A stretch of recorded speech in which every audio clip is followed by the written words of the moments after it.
Petite chose à propos de Havat Israël, parce que hier on a parlé justement de l'idée de Havat Israël. Qu'est-ce que ça représente, premièrement?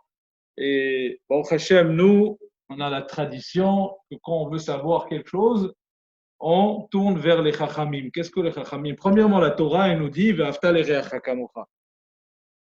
Vous savez que la Gemara dans Masechet Sota, elle dit que de nos jours, et c'est écrit déjà dans le temps du Talmud, ça veut dire qu'on parle presque de 2000 ans, le Talmud il dit Mishemet, vous m'excuserez, je ne me rappelle pas le nom du Chacham, mais c'est écrit Mishemet Oto Chacham, En Afechat Yechol Lochiach. Il n'y a personne qui peut réprimander quelqu'un d'autre.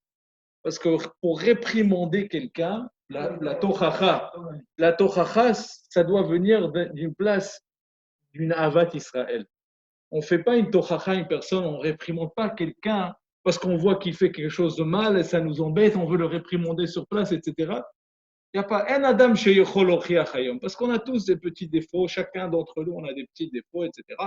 Et donc, si on arrive à réprimander quelqu'un, si on peut, c'est premièrement, si on est des amis, que Baruch Hashem, n'importe ce que je veux lui dire, ça ne va pas lui changer, ça ne va pas le vexer, parce qu'on sait que réprimander quelqu'un, des fois, ça vexe tout de suite, etc. Les gens sont vexés. Mais alors, il faut avoir cette idée de Havat Israël. Pour réprimander quelqu'un, pour avoir cette capacité de réprimander quelqu'un. Alors, c'est quoi la Havat Israël? Alors, regardez très bien le pasuk. Ve'afta l'ereacha kamocha. Comment est-ce qu'on traduit Ve'afta l'ereacha kamocha? Oui? J'aimerais ton prochain que toi-même. Mais si on fait très attention en hébreu, c'est pas ça. Ve'afta l'ereacha kamocha. Vient le Ramban, Rabbi Moshe Ben Achman, il dit Guzma, c'est une exagération. On ne peut pas exagérer, c'est trop. On peut pas, une personne ne peut pas s'aimer, ne peut pas aimer quelqu'un d'autre autant qu'il aime soi-même, lui-même. C'est impossible. C'est contre la nature de l'homme. L'homme, il s'aime lui-même avant qu'il aime n'importe qui. Et donc, qu'est-ce que ça veut dire que la Torah nous demande de Ve'afta l'ereacha kamocha? Bien le Ramban, il dit, regardez très bien le Lachon. Si la Torah voulait nous dire aime ton prochain autant que tu aimes toi-même, ça aurait dû être écrit Ve'afta et re'acha kamocha. Aime ton prochain, et re'acha.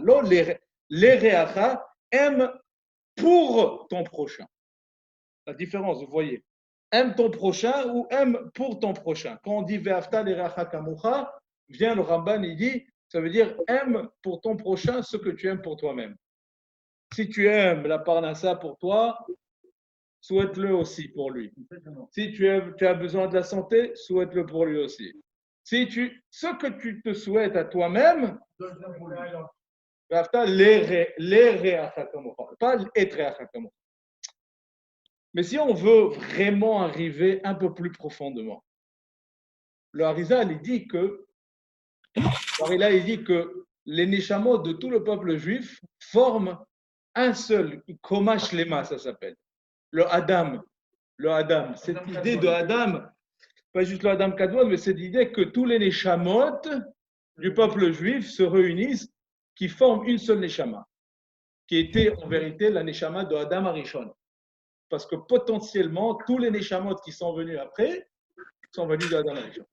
Et donc, chacun de Neshamot, chacun de nous, comprend ensemble, les Neshamot unis, on prend une seule Neshama. C'est pour ça aussi le Harizal, il dit aussi que pour que la prière soit exaucée, c'est qu'il faut qu'on soit en union. C'est pour ça le Harizal, il dit qu'avant la prière, chacun de nous devrait dire Areni mekabel alay mitzvat aseh shel ve'afta l'ereacha kamocha. Parce que sans avoir cette ardout, cette unité entre le peuple juif, les prières, ça prend beaucoup plus d'efforts pour être accepté. Alors, le Harizal, en fait, ce qu'il nous dit, et quand on regarde un peu plus profondément, même dans le Tanya, il est en train de nous dire quelque chose comme ça. Pour arriver à un vrai amour inconditionnel,